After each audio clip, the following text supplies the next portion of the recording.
Hi everyone! Today we're going to talk about how to plant, grow, and divide daylilies.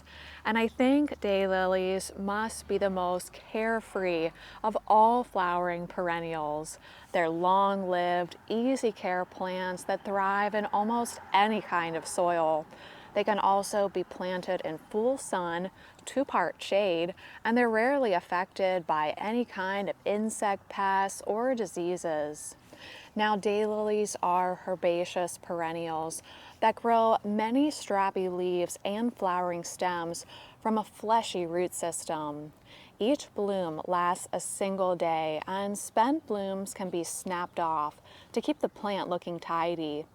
There's an astonishing range of cultivars available, with sizes and flower colors to suit almost any garden design. This makes daylilies suitable for flower gardens, landscaping, rain gardens, naturalized areas, and even mass plantings.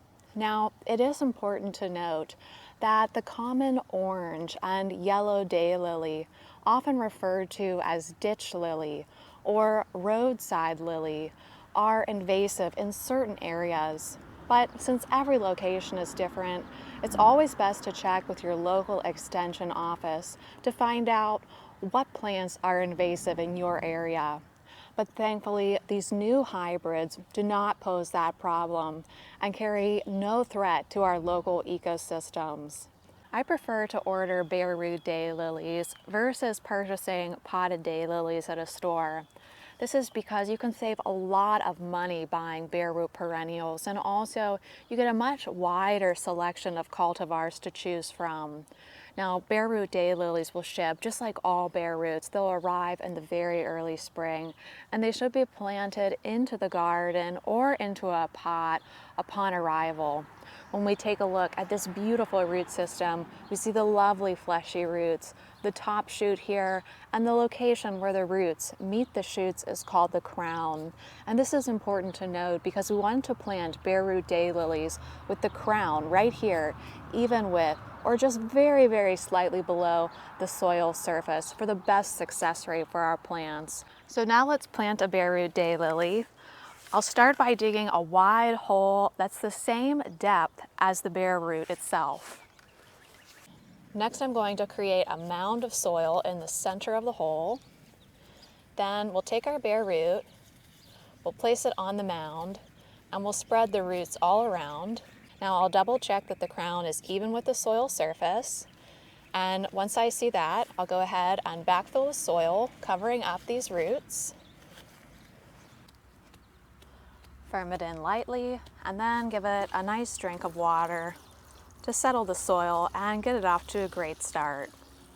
Another option is to start your bareroot daylilies in pots and then transfer them into the garden at a later date.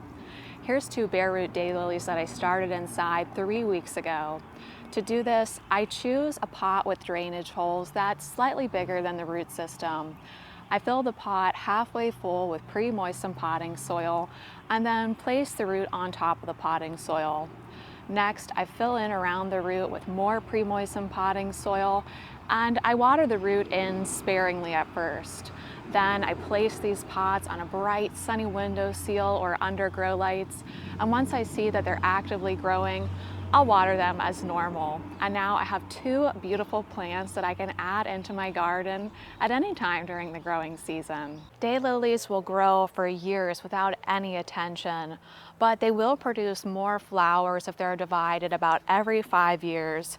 This daylily I have here is at least 8 years old, so let's dig it up together and divide it into a couple different sections. It's best to divide daylilies in the late summer after they've finished blooming, but for our purposes today, I'm going to divide mine in very early spring. And even as you dig this out, you can just feel how easy it's going to be to separate the root system. And what I like to do with daylilies is just divide them by hand and just kind of pull them apart gently. Just like that. Let's divide it again.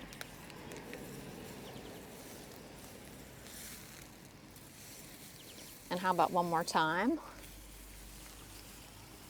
Now that we have all of these wonderful daylily divisions, we can go ahead and replant them into the garden using the same methods that we talked about earlier. I'll give them a nice drink of water, a bit of mulch, and now I've successfully quadrupled my daylily stock for this year. Well, I sure hope this video was helpful, and from all of us here at Longfield Gardens, happy gardening.